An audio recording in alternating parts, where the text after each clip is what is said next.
This is Dr. Charles Parker, and you're listening to CoreBrain Journal. It's the place where I connect both fresh discoveries and interesting different perspectives from advanced mind science with the realities of real people and everyday life down on Main Street. Well, welcome aboard, folks. Dr. Charles Parker here at CoreBrain Journal one more time. And we have a very, very interesting guest that we've invited on before, Dr. Michael D. Lewis, who was with us before in 171. Mike, thanks so much for coming back. Really appreciate it. Oh, my pleasure, Chuck. Great to be with you again. So what we're going to be talking about, guests and friends and people who are listeners, Dr. Lewis was with us before at CoreBrainJournal.com/171, and we talked about brain injury, CBD, and omega-3 fatty acids. And when you hear his resume, which we're going to abbreviate, and when you hear what we're going to talk about today, you will absolutely stay tuned for this whole thing, because this is groundbreaking information, my friends. So Dr. Lewis is going to tell us a great deal about some testing, which is absolutely relevant for really thousands of people once we get up and cooking on it. So let me introduce him first, and then we're going to talk about a new test that they have to measure with a blood test concussion and brain injury. And we'll hear more about it in just a second. So Dr. Michael D. Lewis is an expert on nutritional and holistic interventions for brain health, particularly the use of omega-3 fatty acids for the prevention, management, and rehabilitation of concussions and traumatic brain injury. That's what you want to listen to on 171. He founded the Brain Health Education and Research Institute, and that was in late 2011, upon retiring as a colonel after a distinguished 31-year career in the U.S. Army. His pioneering work in the military and since has helped thousands of people around the world and is regularly featured in the media, including CNN's Sanjay Gupta on that show and numerous radio shows and podcasts. He's a graduate of the U.S. Military Academy at West Point and Tulane University School of Medicine, and is board certified and a fellow of the American College of Preventive Medicine and Nutrition. He completed a postgraduate training at Walter Reed Medical Center, at Johns Hopkins University, and Walter Reed Army Institute of Research. He is currently in private practice in Potomac, Maryland, at the Brain Care Center, www.braincare.com, braincare.center, I guess.com. We'll talk about that. He's a consultant in the U.S. Army and Navy, as well as several organizations, institutes, and nutritional companies around the world, and is a founding member, this is really cool, of the Pop Warner Youth Football Medical Advisory Board. Yes. So, Mike, this is so interesting. Let me get that site. Say it. Is it braincare.center.com, or how does that go? No, it's braincare.center. It's not .com, but okay. See, you're more geeky than I am, buddy. You're right. Well, somebody else already had braincare.com. So. That's right. You're way ahead of me. This is good. All right. So look, let's start talking about this. First of all, take a couple minutes to just reintroduce the really cool conversation that we had before. Just a couple sentences on what we talk about omega-3 and CBD and all that with brain injury, and how that led you to this current material that you're into. And then we'll talk more about that in the second item in just a moment. Well, yeah, the real short of the story, I guess, if we can make it that, is when I was on active duty at Walter Reed and Bethesda, you're around wounded warriors, and some of them have visible injuries and many of them don't. Many of them have invisible injuries, brain injuries. And so you start to think, what can I do to help with this situation? And I put two and two together, came up with an odd number, and went and asked, is anybody looking at omega-3s to help with the recovery from traumatic brain injury? The answer was, no, why don't you? And that was a career change for me, basically, because I started to look at nutritional ways to help people optimize the foundation to allow the brain to heal if it's going to heal. Sometimes the injury is too much or other circumstances, but you need that nutritional foundation to be in place. The brain's made of omega-3 fats, and I just had the idea, why don't we saturate the brain with what it took to make a brain in the first place? And it has the nice side effects of, often in the doses that I talk about, of decreasing or even eliminating a lot of the symptoms that we see in concussions and brain injury, often within 1 or 2 days. And so at least start somebody on the way to improving their life function. They're optimizing their ability to get back into society. And then I hit upon CBD about 2 years ago. As it turns out that CBD there's a Nobel laureate who authored a patent while he was at the NIH looking at cannabinoids as antioxidants and neuroprotectants. And so what I found over the last 2 years or so dealing with head injury patients is the combination of those two has just been, as many patients say, fish oil is really great, but CBD oil has been life-changing. So the combination of those two has been really fantastic as a clinician to be able to have those tools in the toolkit, and certainly for patients that have experienced that kind of relief from the symptoms following a head injury. Totally interesting. And what rolled my socks up and down when we talked before, Mike, was the dose of omega-3 fatty acids. And as I recall, you were talking about 9 grams a day. You were doing 3 grams 3 times a day, if I recall correctly. That is correct. And depending on how long, if it was a recent injury, something a week, this past weekend or whatever, somebody's reaching out to me, I'll do that typically for a week before I get people down to a sort of a normal dose. What I would consider 3 grams a day is what the FDA recognizes, generally recognized as safe.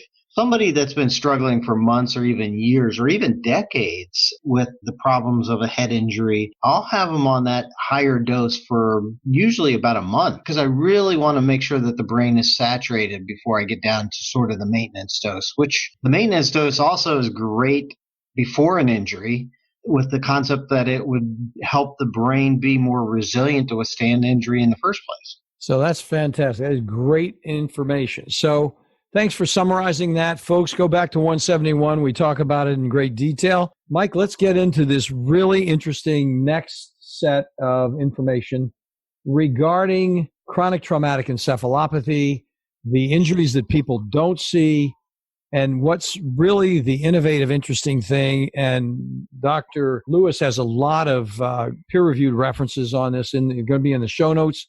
So it sounds so edgy. It's almost like you can't believe it. So they now have, tell us about this, a blood test for brain injury. Tell us about that. I'm not involved in that research, but I've been aware of it. It's been at least 10, probably closer to at least 15 years that Banyan Biomarkers in Florida has been working on this blood test with a lot of funding from the Department of Defense. And they have continued to refine the tests over the years, as any company would. So they've just recently gotten FDA approval for this test in the very short acute phase of a head injury. Like, I think the requirements are within 24 hours. I might be a little longer than that, but I think it's, I don't have the material up in front of me right now. So it's really designed to be done in the emergency room type of setting where there's a question, did this person suffer a head injury or did they not? And having a blood test that can help us distinguish that has a number of different implications. One is, yes, somebody's had a head injury or not, but another thing is that maybe less appreciated is pretty much most physicians, most emergency rooms, when they're concerned about a head injury, they often send a patient off for a CAT scan and to look to see if there's a bleed inside the head, which may require operative measures to relieve that pressure. And the dose of radiation that you get from a CAT scan is something like 100 times greater than what you get from a chest x-ray. So especially in kids, we want to decrease and as much as possible any exposure to such radiation. And so this blood test has tremendous value in decreasing the need for these CAT scans when it's used properly. Very interesting. So the quick thing, which you alluded to as you were introducing it, is that whole time from injury, and that's going to be interesting. But then you have an idea, at least an idea of, is there brain injury, and you can begin to do something more aggressively about it. with just a blood. And I would imagine the cost is pretty good. So let's talk a little bit about, compared to this, and it's safer compared to the actual scan. So the question in my mind is, what are they measuring? I'm sure a lot of people are wondering about that. What could they possibly measure in blood that would be referential to brain injury? Well, what they're measuring are certain proteins in the blood that, for the most part, either aren't usually circulating in the blood or circulating at very small amounts with just sort of normal turnover. And so what they're looking for is a significant amount. I'm sure what they've done is they've gone through and they've determined sort of thresholds when looking at thousands of patients and comparing the head injury patients to people who have not had a head injury. And there are certain proteins that are found in the blood after a head injury that aren't normally found, at least not in the levels if somebody has not had a head injury. And so that gives us a very binary result of yes, it's there, and no, it's not. And so it makes for a nice way to tell. But when you have a head injury, certain events occur in the biochemical cascades that occur after a head injury and with a head injury. And so the lifespan of some of these proteins is relatively short. And that's one of the main reasons why this test is really only valid in a very short period of time after a head injury, not days or weeks or months or years later. Well, that's very interesting now, because I was looking in the literature, real privilege of interviewing some great guys and men and women on this program. And one of the individuals was a guy, Dr. Andy Farah, who wrote a book on Hemingway's brain. I don't know if you're familiar with that book, but he talks about CTE. Go ahead. You were going to say something? No, go ahead. You would love it. I'm telling you, you would absolutely love it, because he's done a whole study of CTE, Hemingway, all the injuries he's had. He's got them all broken down. And he's also got the reason out of it. It's not an absolute reason, but it's pretty darn close, of why Hemingway killed himself back in Idaho, is because he had more than 20 electroshocks at Mayo Clinic for his depression, on top of having not identified CTE, and his brain went right out the window. I've seen books on other important figures in history, such as Henry VIII, who is known to have suffered some pretty significant head injuries from jousting. And what I've read is that his entire well-being just dramatically changed after one particular incident, where he went from being this slim, fit, charismatic character after the injury became the obese, lethargic, somewhat crazy character that we basically have come to know as Henry VIII, with all the wives and those situations. Mary Todd Lincoln, President Lincoln's wife, suffered a pretty significant head injury on a carriage ride back from the Lincoln Cottage in northern part of Washington, D.C., back to the White House, and fell out of the carriage and hit her head. And they say that completely changed her personality as well. So there's lots of interesting characters in history, such as Hemingway. Yeah, you love listening to the interview. I can't remember what his number was, but it's Farah, Farah. If you go up, put him on the search engine over on CoreBrain Journal. So the question then comes up is this whole chronic versus acute situation, because some of the material you have there is looking at CTE, and CTE, of course, would be chronic. And so the issue then is there some persuasive evidence that even chronic traumatic encephalopathy could be measured with this blood test, or what's your thought about that? What's your preliminary on it? No, not at all. Now, one of the things interesting is their Banyan biomarkers looks like they're teaming up with, if I say this correctly, Quanterix. I think they're out of Cambridge, Massachusetts. And Quanterix has some interesting technology looking at different biomarkers that probably have a little bit more utility in the longer term for things like CTE. There's other tests out there. All of these are, except for the new Banyan one that's been FDA approved, all these are experimental. So in CTE, we see elevated deposition of amyloid beta and tau proteins in the brain. And so much like you'd see in Alzheimer's, except typically in different locations of the brain. And the Quanterix technology, as I understand it, can measure really minute levels of these proteins that circulate in the blood. And so there may be some utility in that. Probably more promising is some of these PET scans, ligands that have been developed out of, I know it's been tested at UCLA, but I'm not sure it was developed there, but where basically you inject basically a radioactive isotope that will bind to the amyloid beta in the brain and allow you to image it. And I think that has a lot more promise as far as being able to detect CTE in living people, whereas currently the only real accepted way to tell CTE is on autopsy. That is so interesting, because it was amazing to me because I've done a lot of single photon emission computed tomography with Eamon out in California. And so that whole ligand thing and even tagging neurotransmitters, taking a picture of them on PET and seeing what's going on with the neurotransmitter picture.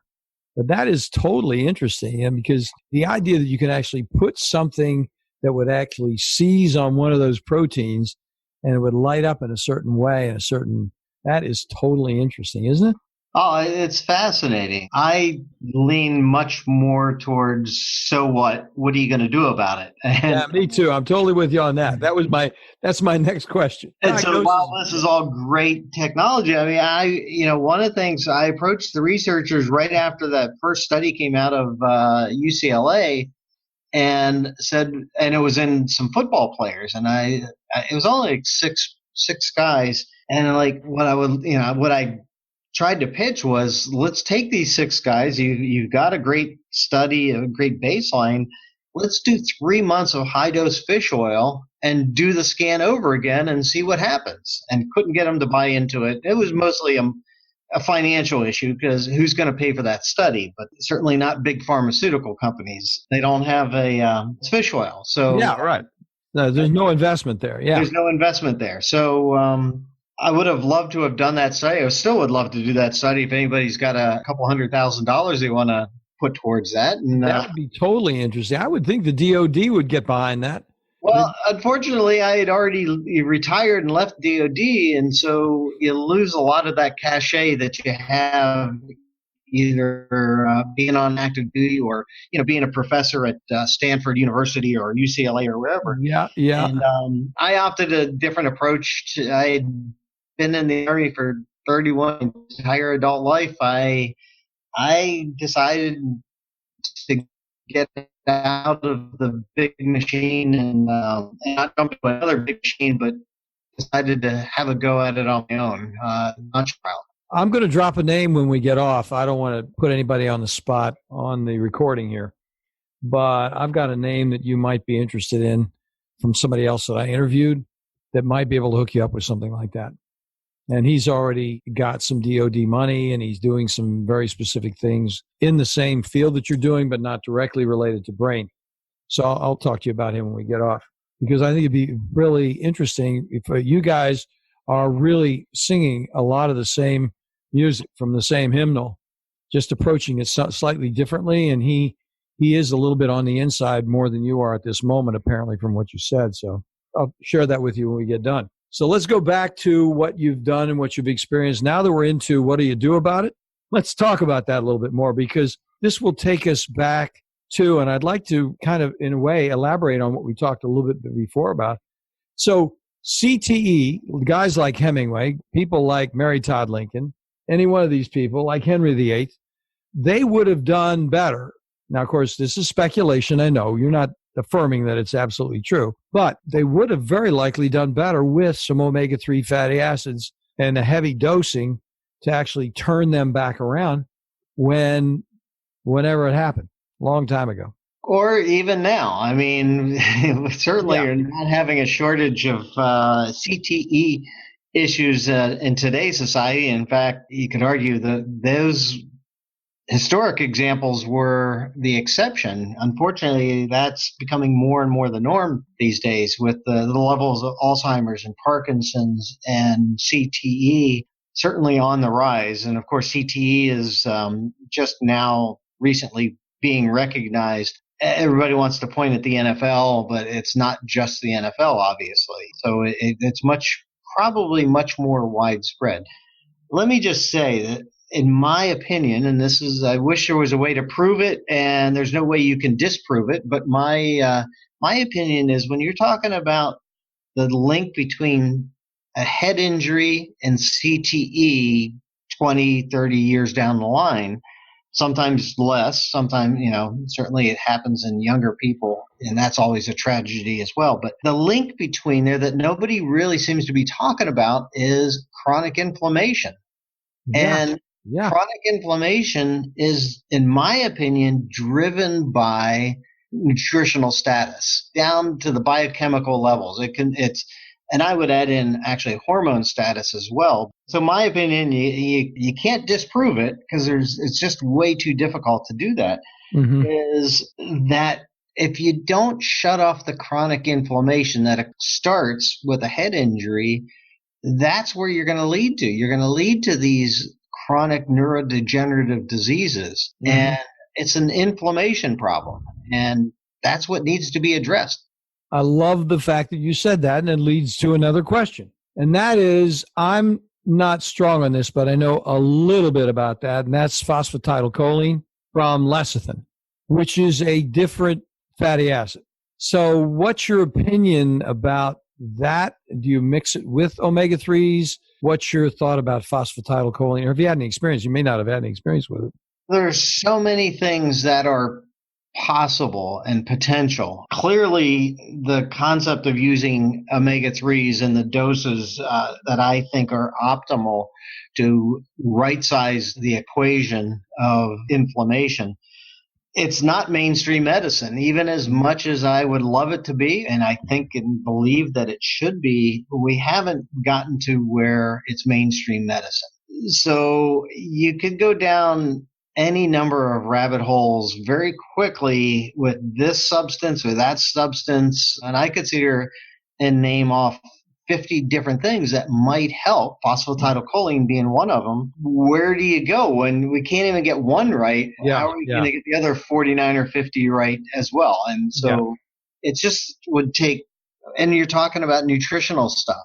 So there's not the funding out there to really evaluate that. And we try to, as a scientific society, we try to isolate these things and find that silver magic bullet. And that's just not reality when you're talking about nutrition.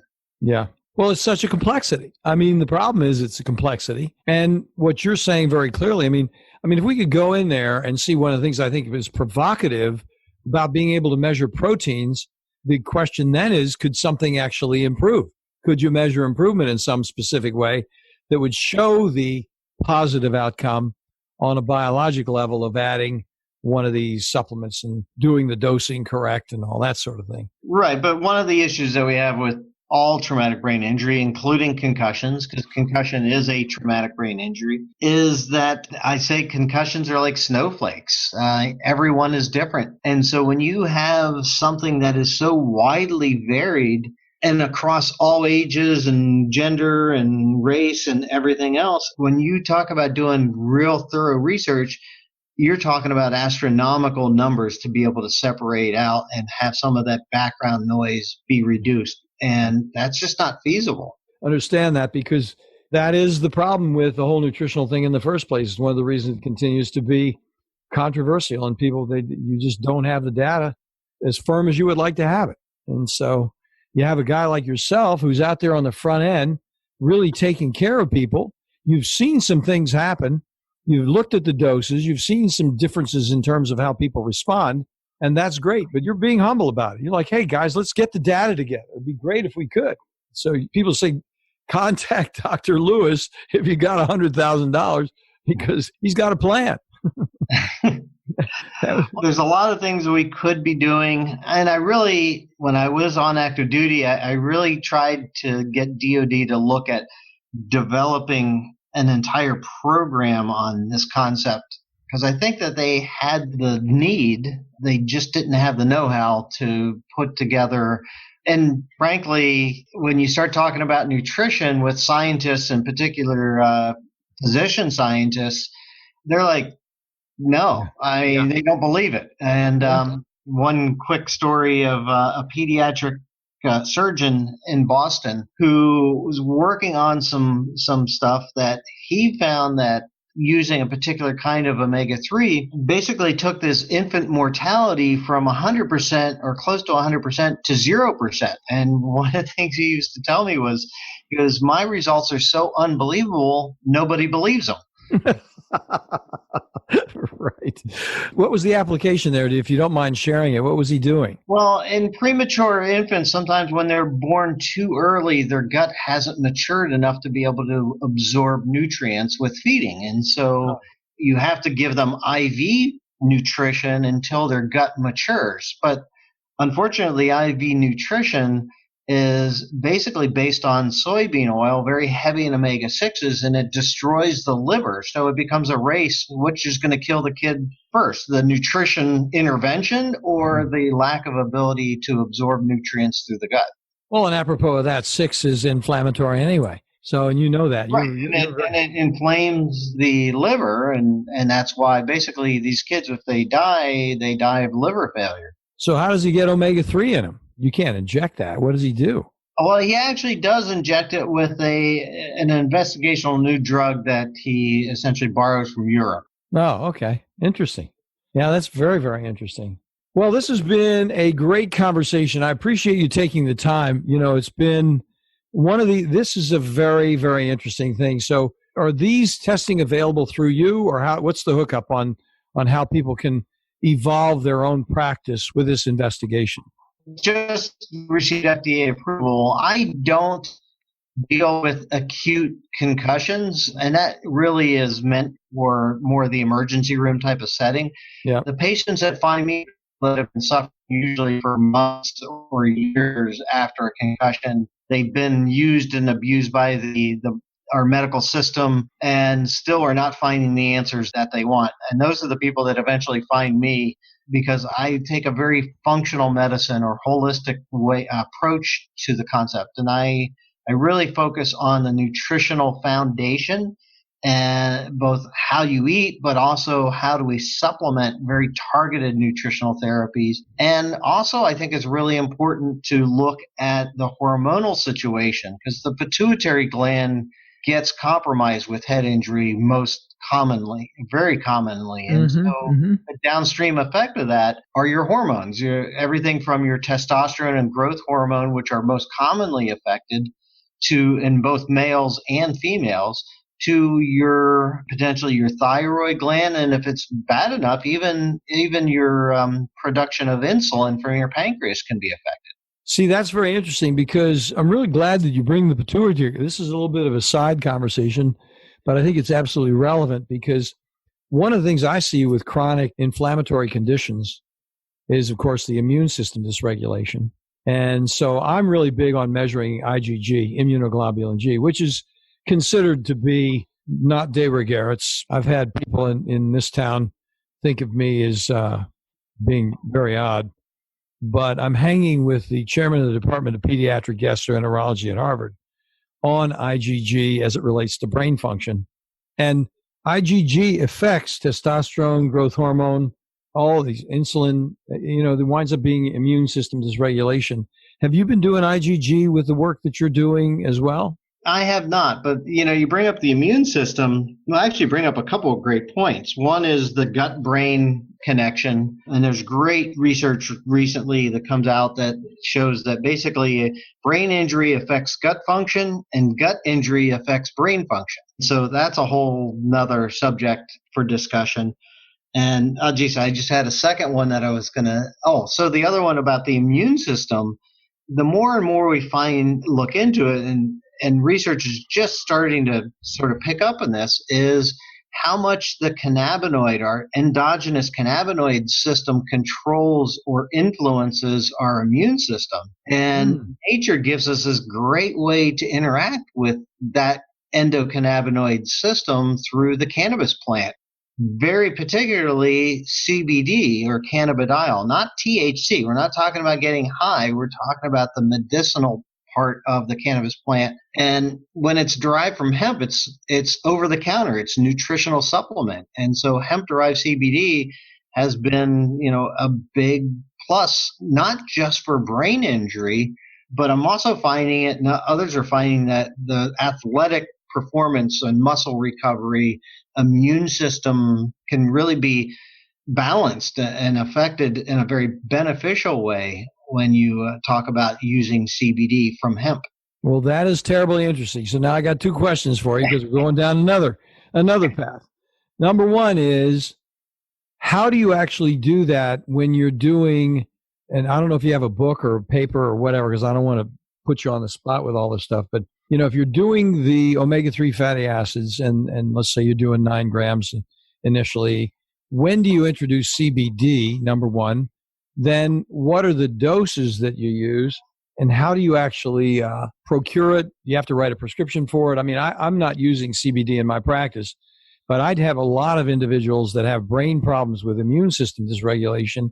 And you're telling me this, I'm learning from you, and I appreciate it because it's making me think about other applications as well. That's why I'm asking you to start over there with the CTE and how you do that and how that might transfer over to immune system dysregulation. Well, again, when you have a brain injury, it's affecting the gut. And so the population of the gut, as far as your biome, your gut biome, is be dramatically affected by brain injury and vice versa. You eat like crap, you're going to change your gut biome in not a good way, and that's going to affect your brain function. So it's vitally important for somebody with a head injury to clean up their diet and decrease, get rid of the simple sugars and just eat a Mediterranean type of diet, if you will, but certainly a much cleaner diet. And that's sometimes we want to implement, whether it's hyperbaric oxygen or neurofeedback or near-infrared light therapy. All these things can work, neurostimulation and neurofeedback. All these things can work and work really well, but you're swimming a little upstream if you're not getting that nutritional foundation in place first. And so you got to take care of the gut first, but not so much first, but you got to take care of the gut at the same time that you're addressing things. Right. So omega-3s, one of the ways they act on our body is actually through the cannabinoid system, as we're finding out. Is that right? So there's a variety of different ways that it does interact with our body, but one of them is with the cannabinoid system. But hemp gives us that direct beeline right for the cannabinoid system, and depends on the preparation of CBD. If you take more raw CBD that's not been activated and decarboxylated, it's going to interact much more with the body's immune system and has been found to be tremendous for athletic recovery. Whereas you take a decarboxylated, processed CBD product, and the more processed it is, the more it's going to cross the blood-brain barrier and works great for anxiety. So I'm actually finding, I used to use just the processed, but I'm finding that I'm actually starting to use both at the same time, and instead of waiting a month to get it started to see how the fish oil is doing, I've actually just found that why wait? I'm just starting my patients on it as quickly as possible on both of them, or all three of them, the raw CBD, the processed CBD, and refined CBD, and fish oil.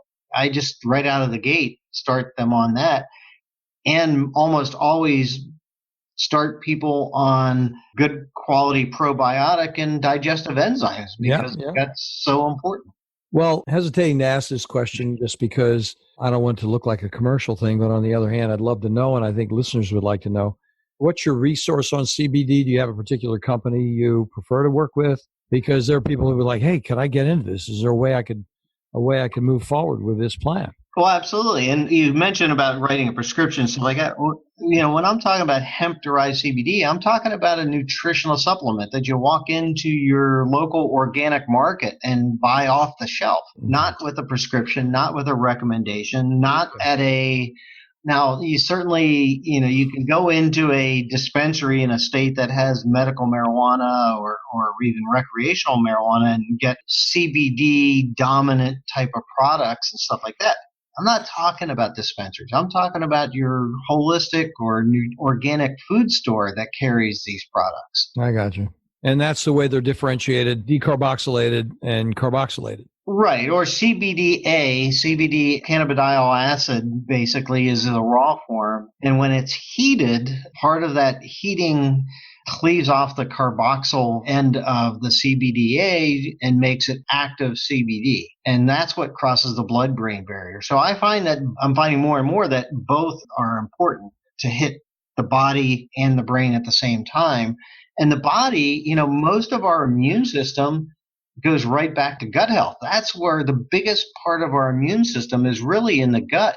Absolutely. So if you can improve that endocannabinoid tone of the gut, you're going to improve somebody's life. And so you asked what company, there's so many companies out there and there's so many products. And basically there's hundreds and hundreds of these brand new companies out there. And then there's two that have been around for quite a while, relatively speaking, and the industry leaders. And there's just two of them. And then their number three is like way down. I don't even know what number three is. But of those two, I've aligned myself with one. It's called CB Sciences and their Plus CBD oil line of products. And one of the things I like about the Plus CBD oil products is they've taken the raw form and the most processed refined form, and they put it into a soft gel about the size of a vitamin D capsule. And so that makes dosing really easy, really convenient. You're not messing with oils and sprays and under your tongue for how long and then swallow, or all these different ways of dealing with it. It's a simple little gel cap and makes dosing really much easier. That is totally interesting. That's great. While you're saying this, you don't know this about me because we don't know each other that well, but you're not interviewing me. I'm interviewing you. But this, everything you're saying is stuff that I'm saying on the side. The whole gut immune system dysregulation. My favorite question is, how many times a day do you go number two? I mean, as a psychiatrist, I'm interested in that. And I ask every single person in the initial interview that question. And then I have a whole Mayo Clinic approved download that I give that you can measure a transit time from the mouth to the south with a very sophisticated corn test. And I've got it all written out, and it's peer-reviewed evidence from the Mayo Clinic, and it's in PubMed. Only I use corn, they use some other sophisticated product. I'm like, why not do it for 69 cents if you can do it for 69 cents? You eat the corn, you look at your watch and see how long it takes to pass. Yeah. The Mayo Clinic says it should be 12 to 24 hours. A lot of these people with brain injury have a complete messed up situation where it can pass like in 6 hours. Or I had a guy, it passed in 10 days. He had a bowel movement every day, but the corn took 10 days to pass through. That's how bad his whole situation with his gut and his liver was. And that's an easy one to do. It's kind of fun. I thought you'd get a kick out of it. We get a lot of laughs out of it, but we get a lot of mileage out of it too. Oh, I'm sure. But, sometimes the simple things are really powerful. And I once had a leading neurologist tell me in the Army that I was never going to get support for the work that I was doing because I had a 5-cent solution and the Army was still spending tens or hundreds of millions of dollars trying to figure out what the problem was. Yeah, right. Yeah. Isn't that true? It's a funny paradoxical situation because it just doesn't sound like it should be that simple, but it's not that simple, but the markers are simple. I mean, the issue is if the markers are increasingly simple, then the answers start to come into focus. You start to think about, hey, maybe we can do this after all. Maybe this will be helpful. Well, the other thing is there's the tendency that we can find a magic pill that's going to cure everything, and therefore we don't have to be responsible for our own health. And so what I've started to do with every patient that comes in, and I tell them, you are responsible for your health. If I give you a prescription for an antibiotic because you have an infection, you still have to go to the pharmacy to submit it. You still have to wait for it to be given back to you. You have to take it home, and you have to take it, and you have to complete it. Any one of those steps along the way, you could decide you don't want to do it. Yeah. So it doesn't matter what we're talking about. You are responsible for your own health care, even to that extreme. That is the biggest quandary in my office every day. Is that person going to follow through or not? It helps that I pitch it in a certain way, and then we got to figure out how to do the follow through, because a lot of people do need their hands held because they lose the focus on the whole thing. Well, I'm not a psychiatrist, but I had to tell you 80, 90% or more, probably 80 or 90% of what I do is psychiatry. Yeah. I didn't sign up for that, but that's what it turns out to be. Well, because of who you are as a person, it's going to be fun anyway. You got a great attitude. It's just been great talking to you again, Mike. I'm telling you, you're really offering a lot to the recovering community for the kind of things you're talking about. And I just appreciate the fact that you're objective, that you're a little on the anecdotal side, but you're just like I am. Let's get the data together. That's really cool. I think what happens is if we stay on the data side as much as we possibly can, and yet look at opportunities and don't dismiss the opportunities because the data isn't completely there, then it's a totally reasonable way to proceed. And I want to thank you again for taking the time. Folks, remember, before you go off, you can listen to Dr. Lewis again on 171. And then we're going to have all of his, not all of his research, we're going to have some of the notes from the research that's there on this concussion testing. And don't forget that you can go to his website, Mike, which is, if you'd tell us, please. Well, my nonprofit is brainhealtheducation.org, brainhealtheducation.org. My practice website is braincare.center, not .com, but .center. Yeah, I got to get that right. And I would say if you really want to get into a little bit more detail, particularly on the omega-3 side of things, is go to whenbrainscollide.com and get a copy of my book. It's available on Amazon. When Brains Collide, and I say it's a book about hope. When patients are being told, or parents are being told, that there's only time will heal the brain, there's nothing we can do, I just didn't accept that, and I want to tell people that there is more you can do, and you don't have to accept that sentence, that there are things you can do, and I lay out that process with the omega-3s and CBD in the book. Thank you so much for reminding us about that. I should have pulled that out of the notes. You did a really great job of giving me notes, but it was, there's so much there. And I was like, what am I going to talk to this guy about? There's so much interesting information there. Well, we found one or two things. Yeah. Mm-hmm. Well, thanks again, Mike. Listen, we will have you back. You have another thing that comes up. Just keep us posted. We love talking to you. I'm sure the listeners love talking to you. And, it's funny. You and I are having a conversation, but it feels like they feel like they're right there with us, I'm sure. Well, hopefully we reach one or two people out there and maybe even change their life. So yeah, that's what we hope for. Thanks for listening to CoreBrain Journal. We're working every day behind the scenes to bring you reports that connect research benches with those street trenches. Here we share the complexity of mind science because, as you know, details really do matter. One of the most pervasive, misunderstood challenges is how commonplace medications, like those written for ADHD, are used so regularly without clear guidelines. If you think you'd like more specifics, take a minute to download my 2-page PDF packed with video links and references on the absolute essentials of how to start ADHD medications. They're easily available at CoreBrainJournal.com/start. Thanks for listening. Do connect and stay tuned. Together we can make a difference.